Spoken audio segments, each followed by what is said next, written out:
Özrümü kabul et Osman Bey.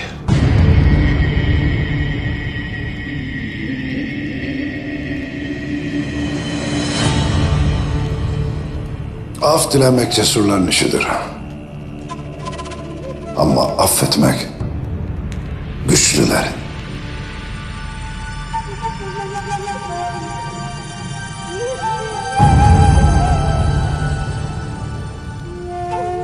Sulh için uzattığın elde masumların kanının kokusu var.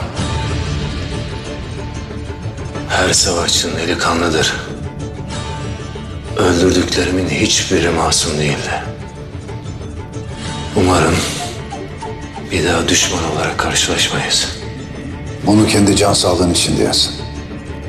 Vakti gelende kim masum, kim suçlu göreceğiz.